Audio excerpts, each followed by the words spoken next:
Hello everyone, this is AgentRuss and welcome back to the channel. In the last episode, we built pickups and an inventory foundation. But right now, items are just collected data. In this episode, we are going to make items actually do something. We will let the player press 1 to use a potion from their inventory.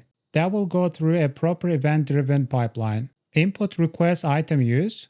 A gameplay system validates and consumes the item. Then a heal event is emitted. And finally, the health system updates the player's HP. This is the exact kind of architecture we need for real RPG mechanics.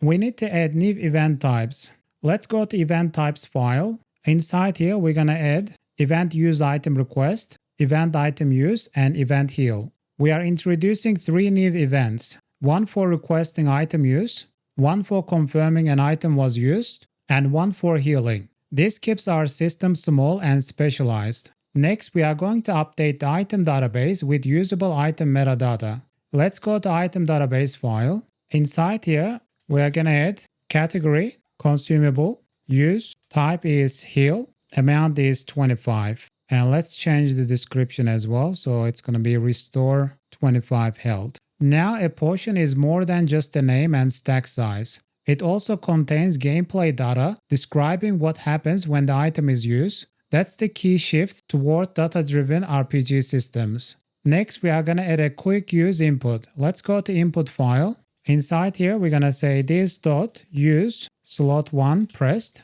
equals false. This.use slot 1 held equals false. And inside the clear frame flags, we're also going to say this.use slot 1 pressed equals false. Just like jump and interact, item use should be edge triggered. Pressing 1 should use one item once, not spam every frame while the key is held. Next, we are going to go to input system. Right at the bottom, we are going to say constant use slot 1 now equals this.keys digit 1 if use slot 1 and not input dot use slot 1 held input dot use slot 1 pressed equals true input dot use slot 1 held equals true. Else if it's not use slot 1 now, input dot use slot 1 held equals false. Let's make some comments here as well. So we'll say 1 to use slot 1 item. We are using same stable input pattern we have already proven works. The moment we detect a press, we also mark it held so it can't double trigger. Next, we are going to create a simple Quickbar component. Under the component folder, we are going to create a new file. And we will call this file quickbar.js. And to create the class, we're going to say export class quickbar extends component constructor super. After that, we will say this.slot1 equals portion. This.slot2 equals null. And let's add a few more slots. So we're going to say this.slot3 equals null. This.slot4 equals null. A Quickbar is just a mapping from hotkeys to item IDs. Today we only use slot 1, but this structure scales nicely into action bars and equipment later. Next, we are going to go to Player Factory. We are going to import Quickbar. After that, we can scroll down, and right at the end, we will say world.addComponent entity new Quickbar. The player now has both an inventory and a Quickbar. Inventory stores counts. Quickbar stores which items are mapped to input slots. Next, we are going to create another system. Under the system folder, we are going to create a new file, and we will call this file ItemUseRequestSystem.js. This file will import system, query, player control, input, Quickbar, event use item request. After that, we can create a class by typing export class ItemUseRequestSystem extends system. We will create the update function. Inside the update function, we're going to say constant players equals query dot entities with world player controlled input and Quickbar. If players dot length is 0, return constant player equals player 0 constant input equals world dot get component player input constant Quickbar equals world.getComponent with player and Quickbar if input.useSlot1 pressed and Quickbar.slot1 world.events.emit, event use item request, user is player, item ID is quickbar.slot1, slot is 1. And this needs to be down here instead. This system does not heal the player and it does not modify inventory. It only says the player requested to use the item in slot 1. That separation keeps input and gameplay logic decoupled. Next, we are going to create another system file. We will call this file ItemUseSystem.js. This file will import system, inventory, and item database. It will also import event use item request, event item use, event heal, event inventory change from event types. Next, we can go ahead and create a class by typing export class ItemUseSystem extends system. We will have the update function. Inside the update function, we can say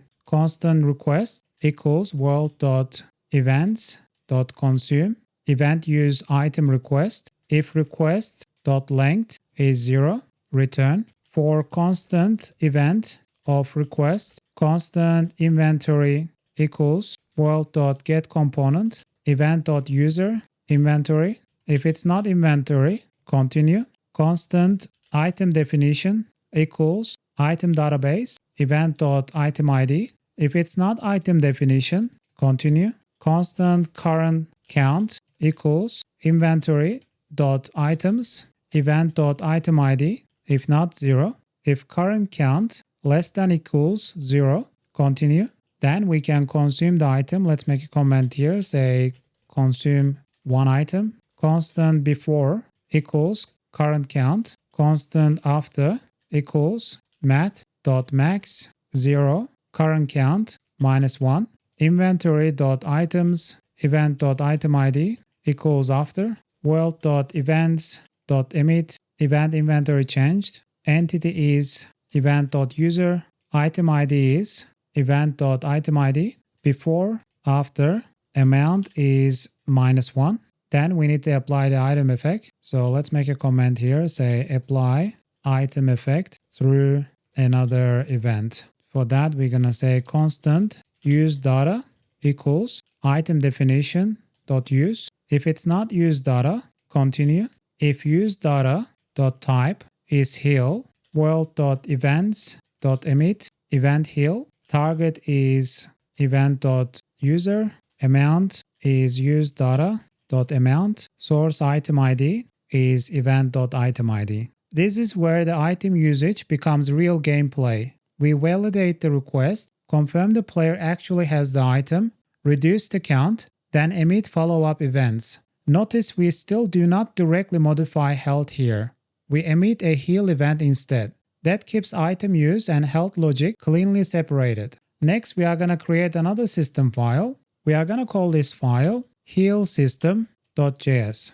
This file will import system, health, event heal, event health change. Then we can go ahead and create a class by typing export class HealSystem extends system. We will have the update function. Inside the update function, we're going to say constant heals equals world.events.consume event heal. If heals.length is 0, return. For constant event of heals, constant health equals world.getComponent with event target and health. If it's not health, continue. Constant before equals health.current. Constant after equals math.min health.max before plus event.amount. If after is before, continue. Health.current equals after. Then we need to emit the event. So we're going to say world.events.emit. We will pass event health change. Entity is event.target. Current is health.current. Max is health.max. I'm not sure if you guys noticed, but HealSystem is the mirror image of damage system. It consumes heal events and clamp the result, so health never goes above max. Then it emits health change, so the UI updates automatically. Next, let's go to inventory UI system. Inside here where we append the line, we are gonna say constant sign equals event.amount greater than equals 0, question mark. we'll make it positive. So we'll say plus. Otherwise, we'll leave it empty. And in here, we're going to make changes as well. So instead of plus sign, we are going to say sign. Inventory changes can now be positive or negative. Pickups add items. Using items removes them. The UI simply reflects the change event. Now let's go to the player factory. Let's give player some health potions. Inside here, we're going to say constant inventory equals world.getComponent. And we are going to get the inventory. And after that, we can say inventory.items.potion equals 3. For testing, we are giving the player a few starting potions so we can immediately verify the use item pipeline. Now let's go to main.js. Inside here, we're going to import ItemUseRequest, ItemUseSystem, and HealSystem. After that, we can scroll down. Right under here, we will add ItemUseRequestSystem, ItemUseSystem, and HealSystem. The order matters. First, we request the item use, then we resolve and consume it. And finally, we apply the gameplay effect. Now let's go ahead and test it. I'm going to make the game screen bigger.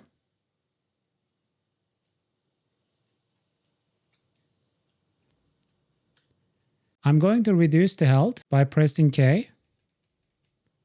So we are currently have 60 health. And after that, I'm going to press 1. As you can see, the inventory log says -1 health potion. And now we have 2 potions. And our health jumped from 60 to 85. I can reduce the health again. Currently we have 55. And if I press 1 again, the health will go to 80. And the inventory log will say -1 health potion. And now we have total 1. I'm going to use another potion while the health is 80, just to make sure the HP doesn't go above 100.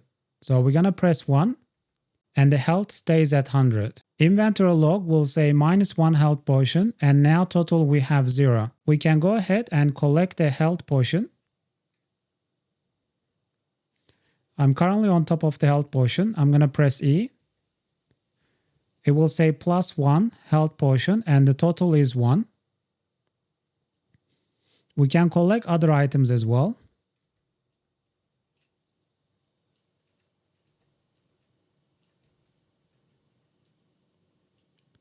I'll reduce my health again. Currently we have 50 health, and I'm going to press 1. The health jump up to 75. Inventory log will say -1 health potion, and total we have 0. And that's episode 23. We now have a fully event-driven item use pipeline. Pressing 1 doesn't directly heal the player. Instead, it requests an item use, validates the inventory, consumes the item, and emits a heal event. And then the health system applies the result. That separation is exactly what makes this engine scalable. Our input system doesn't know how healing works, our inventory system doesn't know anything about health, and our heal system doesn't care where the heal came from. They all just communicate through events and data. This is the same kind of architecture we will keep building on as we move deeper into RPG mechanics. In the next episode, we are finally going to add visuals for the Quickbar. Up until now, the Quickbar has existed only as gameplay data. But now the item usage actually works. It makes sense to render it properly on screen.